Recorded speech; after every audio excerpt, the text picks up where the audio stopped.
Hello everyone, welcome to management guide. आज का हमारा टॉपिक है decision making. What exactly is decision making? Decision making is the process of selecting the best alternative from the available options to achieve a desired outcomes। आपके पास आपको एक product बनाना है, ठीक है। उस प्रोडक्ट को बनाने के लिए आपके पास तीन ऑल्टरनेटिव्स हैं। आप उसको ए के तरीके से भी बना सकते हो, बी के तरीके से भी बना सकते हो, सी के तरीके से भी बना सकते हो। But now you have to choose the best alternative. According to me the best decision would be B.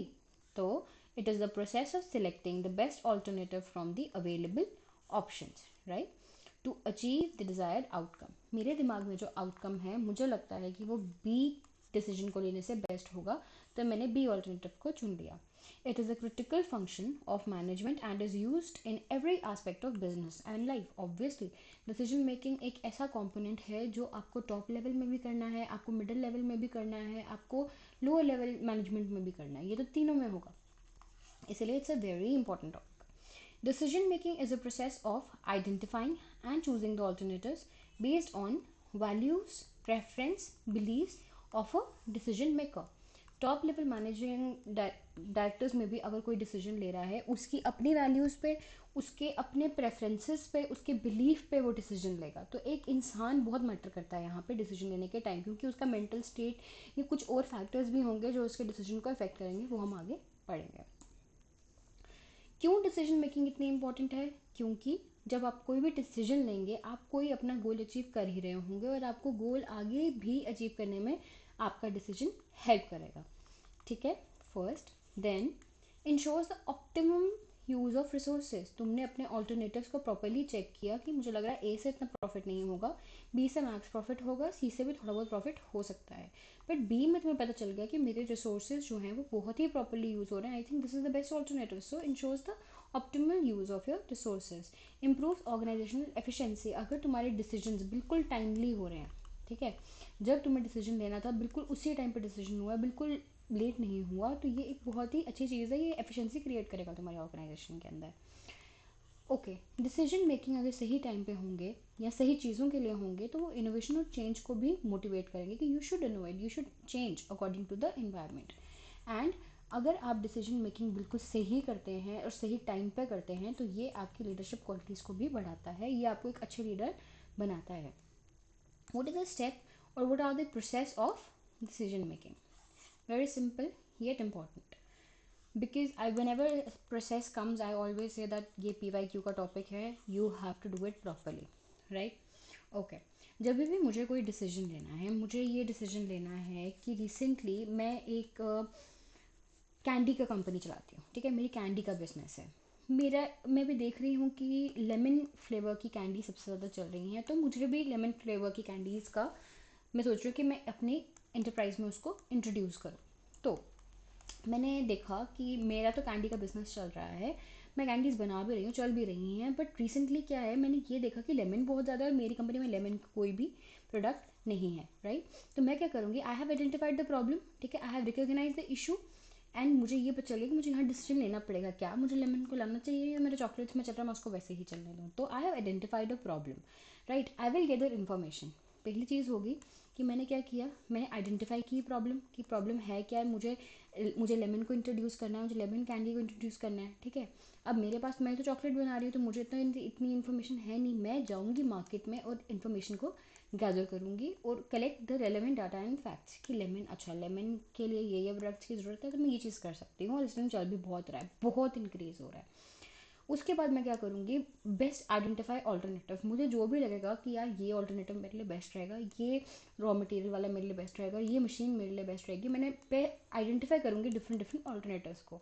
जब मैं ऑल्टरनेटिव्स को अपने पास ले आऊँगी, उसके बाद मैं उनको इवेलुएट करूँगी मेरे लिए बेस्ट कौन सा रहेगा। मैं अगर ए से रॉ मटेरियल लूँ, वो बी से या सी से, मुझे पता चल गया बी से लूँगी तो मेरे लिए बेस्ट रहेगा, तो I will evaluate the alternative and best alternative को मैं चूज़ कर लूँगी। उसके बाद मैं बोलूँगी येस, मैंने पूरा डिसाइड कर लिया है, लेमन को हमने इंट्रोड्यूस करना है, तो इम्प्लीमेंट द डिसीजन। एंड जब मैंने लेमन को इंट्रोड्यूस कर दिया है, उसके बाद मैं देखूंगी कि कैसा उसका रिस्पॉन्स आया और अपने आउटकम को एवेल्युएट करूंगी। तो जब मैं प्रोसेस की बात करूं, इसमें आपने क्या किया, आपने आइडेंटिफाई की प्रॉब्लम, आपने गैदर की इन्फॉर्मेशन उसके लिए, आपने आइडेंटिफाई किए क्या क्या ऑल्टरनेटिव्स होंगे मेरे डिसीजन को लेने के लिए, आपने वैल्यूएट किए सारे ऑल्टरनेटिव्स, क्योंकि बहुत ज़्यादा होंगे, आप स्क्रूटनाइज करोगे उसको, ये नहीं चाहिए, ये नहीं चाहिए, ये वाला चाहिए, ठीक है। Choose the best alternative and implement your decision and then evaluate your outcome. जब भी मैं डिसीजन लूँगी तो उसके कुछ टेक्निक्स होंगे। या तो मैं डिसीजन स्वॉट एनालिसिस पे ले रही हूँ, या तो मैं डिसीजन कॉस्ट बेनिफिट एनालिसिस पे ले रही हूँ, या तो मैं डिसीजन जो है डिसीजन ट्री के बेसिस पे ले रही हूँ, या मैं ब्रेनस्टॉर्मिंग करवा रही हूँ, या मैं पेरेंटो एनालिसिस करवा रही हूँ, this and also right, Pareto analysis करवा रही हूँ। अभी क्या है, ओके पहले तो अगर यहाँ पे इसने बोला है कि बेसिकली डिसीजंस होते कौन कौन से हैं, आपने अगर मेरी फर्स्ट यूनिट पढ़ी होगी तो मैंने आपको बताया था स्ट्रैटेजिक डिसीजंस कौन लेता है, टॉप लेवल मैनेजमेंट लेती है, लॉन्ग टर्म के लिए डिसीजंस चलते हैं। टैक्टिकल कौन लेता है, मैनेजेरियल लेता है, मतलब मिडिल लेवल मैनेजमेंट लेती है, और ये मीडियम टर्म के लिए चलते हैं, और डिपार्टमेंट्स हेड जो हैं ये डिसीजंस लेते हैं। ऑपरेशनल मीन्स जो लोअर लेवल मैनेजर के डे टू डे बेसिस पे डिसीजंस होते हैं। प्रोग्राम डिसीजंस जो बहुत ही वेल स्ट्रक्चर्ड होते हैं, आपको पहले से पता होता है ये आज का काम है। नॉन प्रोग्राम्ड जो मतलब अनस्ट्रक्चर्ड होते हैं, थोड़े कॉम्प्लेक्स होंगे क्योंकि अनस्ट्रक्चर्ड है, जैसे जैसे आप काम करते जाओगे आगे वो बढ़ते जाएंगे। इंडिविजुअल के लिए जो डिसीजन लिया जाएगा और ग्रुप के जो डिसीजन लिया जाएगा, ये है type of decision. Okay wait a second, okay I think मैंने जो कम्युनिकेशन के सॉरी मैंने ओके यहीं पे है, तो यही कर लेते हैं पहले। जब हम बात करते हैं अपने डिसीजन मेकिंग की, मैंने आपको पहले बताया डिसीजन मेकिंग के टूल्स के बारे में, राइट मैंने आपको बताया यहाँ पे डिसीजन मेकिंग के टूल्स के बारे में। तो सबसे पहली जो चीज़ है that is your decision tree, decision making tool जो है, राइट ओके।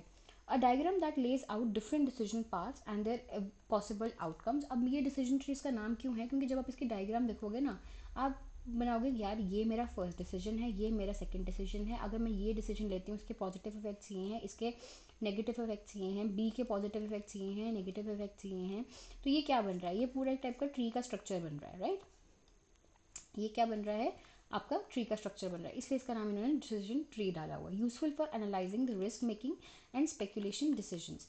अब इसका एग्जांपल क्या है, choosing between launching a new product now और waiting for 6 months for the market research. Okay मेरा डिसीजन ये था कि मुझे आज ही एक प्रोडक्ट लॉन्च करना है, अब मैं वो प्रोडक्ट आज लॉन्च करूँ टुडे, या फिर मैं 6 months के बाद लॉन्च करूँ।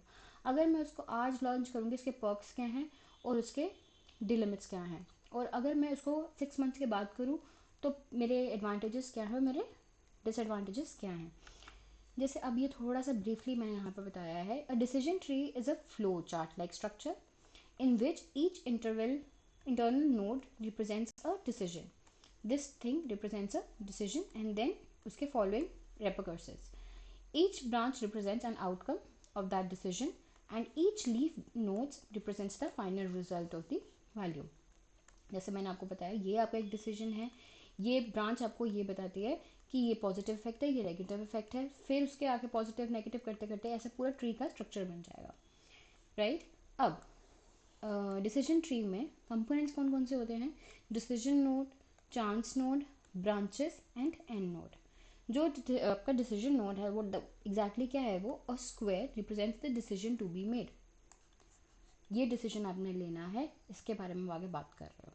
What is a branch, line showing the choices and possible outcome, this is branch, this is your decision node. Chance node क्या है, a circle represents the uncertain outcomes that will be present, ये decision है कि इसके outcomes होंगे, right और and node क्या है, फाइनल आउटकम जो ले ऑफ होगा या जो बाहर आपको मिलेगा डिसीजन के बाद, ठीक है। तो ऐसे आपका बनता है डिसीजन ट्री। ओके ये यही है, अगर आप चाहते हैं मैं चलो इसको डिफाइन कर देती हूँ। जब आप डिसीजन ट्री बनाते हैं, आप सबसे पहले एक प्रॉब्लम को डिफाइन करते हैं और बताते हैं कि आपको इस पर्टिकुलर डिसीजन के बारे में डिसाइड करना है, आइडेंटिफाई करते हैं हर एक ऑल्टरनेटिव उस डिसीजन को लेने के लिए, डिटरमाइन करते हैं जो भी पॉसिबल आउटकम्स होंगे और कैलकुलेट करते हैं अपने एक्सपेक्टेड वैल्यू को, सिलेक्ट करते हैं बेस्ट पाथ को। तो ये आपका सिंपल प्रोसेस है, बट अगर आपको सिर्फ इतना भी पता हो कि डिसीजन ट्री कहाँ है तो आपका काम हो जाएगा।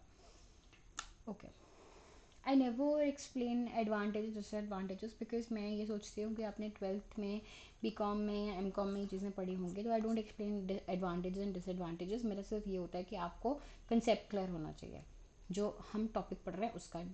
एडवांटेजेस डिसएडवांटेज मैंने डाली हैं, आप इसको रीड कर सकते हैं। स्वॉट एनालिसिस।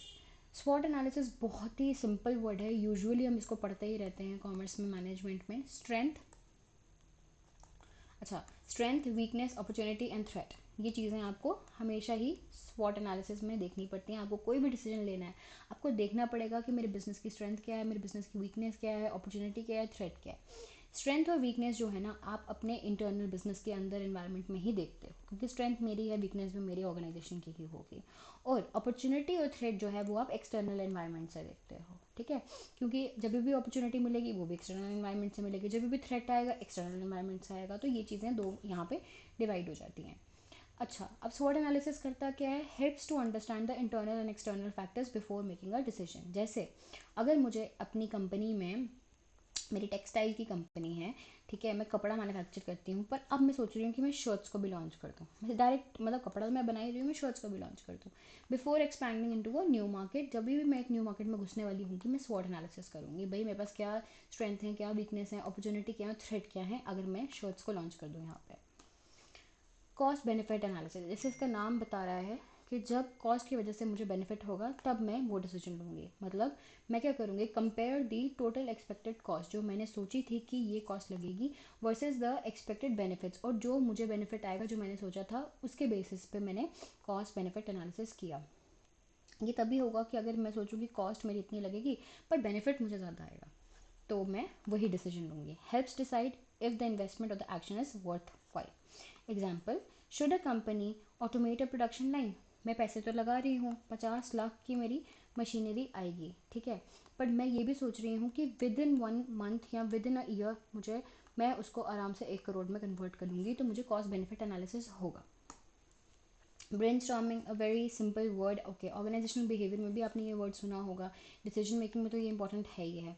आपने अगर ग्रुप ऑफ पीपल बिठाए हुए हैं, ठीक है, और आप उनको एक बात बता देते हो कि आप ओके, जैसे अगर आप उनको बोलते हो